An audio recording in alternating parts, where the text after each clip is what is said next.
La voz de los protagonistas. Contacto telefónico. Le agradecemos muchísimo a Marcela Hernández Oropa, promovente de la Ley Olimpia, maestra en Políticas Públicas y Género por Flaxo México, vocera del Frente Nacional para la Sororidad, organización fundada por Olimpia Coral Melo, con quien hemos tenido el gusto de platicar en estos micrófonos, por supuesto, y hoy más que nunca la Ley Olimpia es un referente y nos gustaría mucho hacer la reflexión de cómo se está implementando las acciones para que esa ley sea una ley viva, una ley que realmente defienda y una ley que no se utilice a modo, como muchas de las veces desgraciadamente ocurre con algunos postulados legales de nuestra Constitución. Muchísimas gracias, Marcela, por estar con nosotros y por platicarnos sobre las reflexiones que ustedes desde el grupo hacen sobre cómo ha ido marchando la implementación de la ley. Aquí en Coahuila recién se conoció el caso de una mujer que está siendo señalada precisamente por una violación a la ley Olimpia, en función de la amenaza que le hizo a su pareja o expareja de publicar fotografías con contenido sexual. Y entonces llamó mucho la atención que sea una mujer la que se hace señalada precisamente por esta ley, por la violación a esta ley. Gracias, Marcela, por los comentarios que nos empieces a ofrecer. Manuel Cerrato, Arturo González, Marcela Pámanes, te saludamos. Hola, mucho gusto, qué gusto estar aquí con todos ustedes. Pues sí, efectivamente, ayer tuve la oportunidad de platicar con Diego. Diego es la persona que promovió el recurso legal en contra de su pareja allá en Coahuila. Y bueno, pues más allá de lo mediático, tuve la oportunidad de conocer su versión, digamos. Y hay algunas cosas que lo que más me gustaría rescatar de este caso son dos cosas. Una, que creo que la cobertura mediática de pronto también ha generado que se perciba de forma desproporcionada esta problemática de la violación a la intimidad sexual.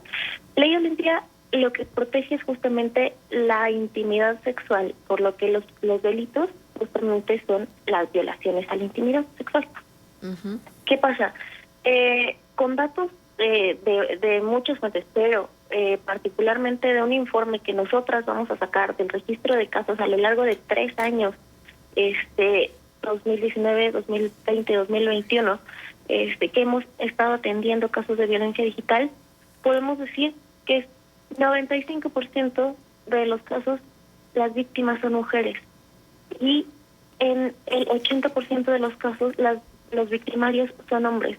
¿Qué quiere decir esto? Esto último, 2 de cada 10 pueden ser mujeres las agresoras. Estos datos que te proporciono, lo que nos indican es que hay una brecha de género amplísima en cuanto a la forma en que se ejerce esta agresión, que no quiere decir que queden exentos tanto hombres de ser víctimas como mujeres de ser victimarias. No, simplemente es que nosotros identificamos que ante esta problemática hay una cuestión sistémica que está generando, o sea, la forma en que las sociedades percibimos y entendemos el cuerpo y la sexualidad de hombres y mujeres de forma diferenciada genera una estigmatización mucho más fuerte hacia las mujeres. Vaya, no es novedad, ¿no? Cómo se percibe de forma desigual el que un hombre tenga, por ejemplo, muchas parejas sexuales a que una mujer tenga muchas parejas sexuales, que un hombre viva su sexualidad libremente y que una mujer viva su sexualidad libremente. No necesito ahondar demasiado uh-huh. en las inmensas diferencias en la percepción social que existen sobre la sexualidad de un hombre y de una mujer. Es por eso que siempre hemos impulsado este conjunto de reformas con perspectiva de género feminista, desde el feminismo, porque justamente lo que se busca es eliminar este sistema de opresión, digamos, este sistema en el que constantemente las mujeres terminamos victimizadas, revictimizadas y como la parte oprimida, ¿no? En el sistema social, en el sistema jerárquico de orden social. Bueno, hecha esta aclaración, la cobertura mediática me parece que de pronto ha generado una desproporción en cuanto a cómo se entiende esta problemática. Por supuesto que pueden ser mujeres las que las que cometan estos delitos.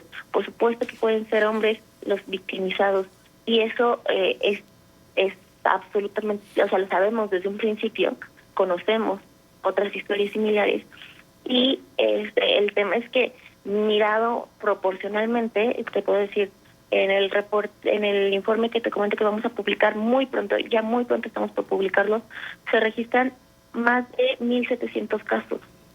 ¿Cuánto es el 95% de esos casos? Muchísimo, que son agresores los hombres. Claro. ¿Cuánto es el 80% de esos casos en los que, el 95% son víctimas mujeres y 80% victimarios hombres? ¿Me entiendes? Entonces, Sí. el poner tanto foco en una, o sea, entendemos perfecto que causa sorpresa, que causa extrañeza, pero es parte de la estadística, no es un fenómeno así nuevo, y la legislación está hecha para personas, no es nada más para mujeres o nada más para hombres, la ley es para todas las personas. Entonces, pues sí, este caso es uno de ese tipo. Y la segunda cosa que para mí es lo más importante resaltar en este tema es que la expareja de Diego, digamos que lo que pretendió fue en un juicio por la custodia de las niñas, desprestigiar la calidad moral de él a través de exhibir estas imágenes en las que, según su criterio, pues se demostraba que la calidad moral de Diego no era no era buena para poder tener la custodia de las niñas. Y esto es para mí súper importante, porque en su misma declaración ella declara cómo las obtuvo, declara a quién se las enseñó y la intención de mostrarlas. Entonces ahí los elementos probatorios están en la misma declaración de ella. Lo que les quiero decir ahorita es a todas las mamás que están luchando por o que tienen un problema de custodia con sus niñas, sus niños, y que están siendo amenazadas por sus exesposos de que van a exhibir su contenido íntimo para demostrar que ellas no deberían tener a sus hijos y para quitarles a sus hijos, porque de estos casos conocemos miles de mujeres que están sufriendo porque sus exesposos les amenazan con exhibir su contenido íntimo para quitarles a sus hijos y para denostar su calidad moral. Este caso sienta un precedente. Con este caso, eso yo no les puede pasar nunca más, y no tienen por qué tener miedo, porque en el momento que sus exesposos intenten exhibir su contenido íntimo para decir que su calidad moral no es suficiente, en ese momento ellos pueden ser vinculados a proceso. Ellos, no ustedes. Y ellas no van a perder a sus hijos. Marcela, buenos días. Saluda a Manuel Cerrato. Justamente quería preguntarte con respecto a ello. ¿En qué momento se configura el delito de intimidación sexual? ¿Desde que se obtienen las imágenes o es necesario que se difundan? Mira, en el Código Penal de Coahuila, los verbos rectores que quedaron fueron difundir, compartir, divulgar, y otro que hace referencia a la difusión, principalmente. Entonces, se configura el delito en el momento en que este contenido se comparte.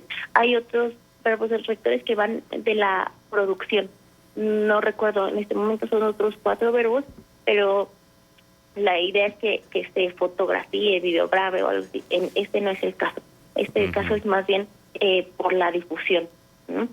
Entonces, no, la posesión no es un delito en Coahuila, pero lo que sí es que es un agravante el que se obtengan de una forma que antes de la difusión se hayan obtenido de una forma por ejemplo, accediendo de forma no autorizada a comunicaciones privadas. Ok, sí, al dispositivo, al teléfono, alguna computadora y demás. ¿Sería el caso, por ejemplo, de las fotografías que dice la gobernadora de Campeche tener de las diputadas priistas, que no se sabe cómo se obtuvo esas fotografías, que se supone que estaban en un teléfono celular de quien es el dirigente del Partido Revolucionario Institucional? Es también un caso muy muy opaco, digamos, en cuanto a que no se sabe nada. La gobernadora ahí lanza el señalamiento de que este contenido se encontraba en el teléfono celular del dirigente del PRI, Alejandro Moreno.